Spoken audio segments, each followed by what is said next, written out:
Hello everyone, I am Vijay Chatani and I along with my team would like to welcome all of you for our today's economic presentation. And our team consists of 6 members and these following members will be covering these following topics.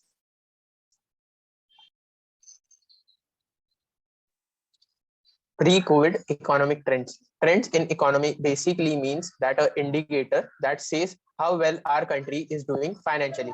Let's look at some of the example, most significant and most popular ones that help us define the type of economical climate our country was experienced before COVID. Starting from first, the growth rate.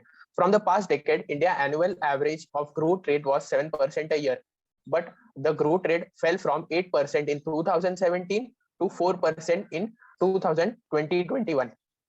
Unemployment it plays an important role in country, as we know that the total workforce involved. uh, India usually had 2% to minus 3% in unemployment rate, but it began to grow up to 6% to 7% in 2018 and 2019. Next slide, please. Fiscal deficit.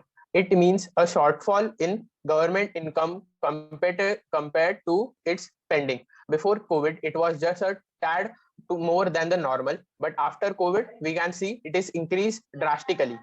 After exchange rate. After that, if we connect our money to the foreign money currencies, we can see that it was increasing with passing years. By us, as we compared it to the standard US dollar, we can see that in 2014 US dollar was 59 rupees, and now with passing years it has come to rupees 73 in 2019. Now let's talk about post-COVID trends in India's GDP. Fiscal deficit. In this financial year budget presented on February 1, the government had pegged the fiscal deficit at 6.8% of GDP or rupees 15.06 lakh crore. Now, if we look at the status at the end of the September, the fiscal deficit has worked out to be 5.26 rupees lakh crore or 35% of the budget estimates, as per the data released by CGA. The deficit figures in the current fiscal appears much better than the previous financial year. Now, if we talk about unemployment rate, in February 2021, India's unemployment rate was 6.9%, down from 7.8% in February 2020, indicating that the unemployment rate in the country had returned to pre-COVID levels. It's slowly recovering. Now, my next 2 points will be dedicated towards entrepreneurship and MSME sector, because this sector contributes nearly 1/3 of the part of India's GDP. Multi-sector collaboration. The complexity of the challenges posed by the pandemic has spurred multi-sector initiatives. For example, the government-funded CCIDA has supported startups in various areas. Government of India's Make in India initiative and Atmanirbhar Bharat call has strengthened the startup ecosystem. CCIDA is a shining example towards realizing Atmanirbhar Bharat, not just for India, but for world also. Now, next point, localization. Government's Atmanirbhar package has provided incentives and policies to facilitate localization of specific industries. Global multinationals are also supporting this localization trend by setting up platforms for Indian small businesses. These initiatives could help India boost local employment. So higher economic comparison of China versus India. So next slide. So China's economy compared to India's economy. China's economy is 4 times larger than India's economy. India's GDP is close to $1.5 trillion. At the same time, China's GDP is approaching $7 trillion. This means that even if China develops at a partly 1.5% per year and India expands at a pace of 7% per year, the China economy would have contributed the same amount of production as the Indian economy.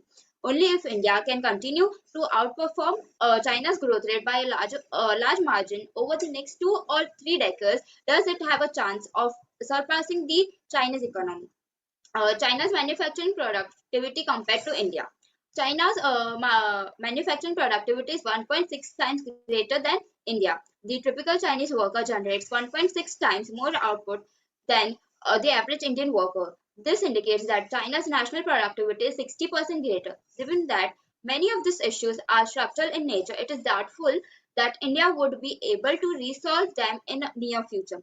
China produces far more than India. Next slide, please. Workforce. Indian workforce is globally recognized because of proficiency in English language, ability to perform high tasks in IT as well as business decisions, opposed to Chinese workforce, due to which Indian workforce having an edge over Chinese workers. entrepreneurship. China is still a communist nation in many ways. This indicates that the government runs all of the businesses. This is already evident as capital-intensive Chinese industries such as coal, cement fail, yet knowledge-intensive sectors such as information technology thrive. As a result, the China-India comparison is now meaningless. This is a full-fledged powerhouse that has begun to decline, where India has just recently begun to rise. Thank you. We will now compare India's economy with Sri Lanka's economy. We can see that India's GDP is 9.1% for the year 2021, and also it is expected to grow in the future, whereas Sri Lanka's GDP is 8%. And the shares of the world population, investments, including imports and exports, net investments are higher than Sri Lanka. In the graph presented here, we can see how India's GDP is higher than Sri Lanka.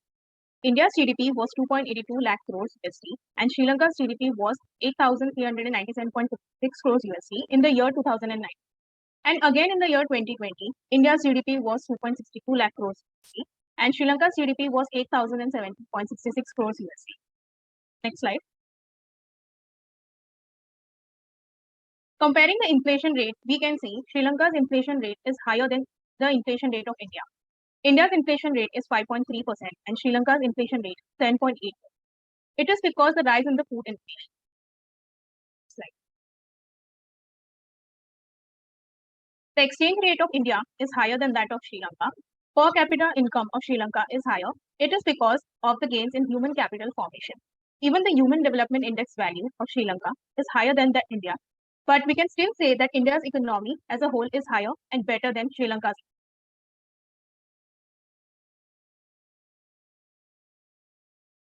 Now moving on to the aggregate demand. Aggregate demand is a microeconomic concept representing the total demand for goods and services in an economy. Both fiscal and monetary policy can impact this aggregate demand because they can influence the factors used to calculate it. That is basically the determinants, like consumer spending on goods and services, government spending on public goods and services, exports, imports, etc. So fiscal policy affects aggregate demand through the changes in government spending and taxation. Monetary policy impacts the money supply in an economy, which influence the interest rates and the inflation rate. Moving on to the next slide, here we would see how the new fiscal policy and the monetary policy. Yeah. So some major fiscal policies are COVID-19 vaccination. The government spent 350 billion rupees. Free food grains, which was provided by the government, which was of 260 billion rupees. Also, talking about the monetary policy, on May 13, the government announced measures targeting businesses, which are as follows. Moving on to the next slide, here we would talk about the foreign trade policies. This is basically exports and imports, which are regulated under the foreign trade policies as notified by the central government. Due to COVID-19 situation, government had to extend it, and a new foreign trade policy was under formulation, which is 2021 to 2026. Aggregate supply. Total quantity of the goods and service produced and supplied by an economy or country can be called as aggregate supply. The long run aggregate supply curve will be always vertical because the price does not affect the quantity supply in the long run.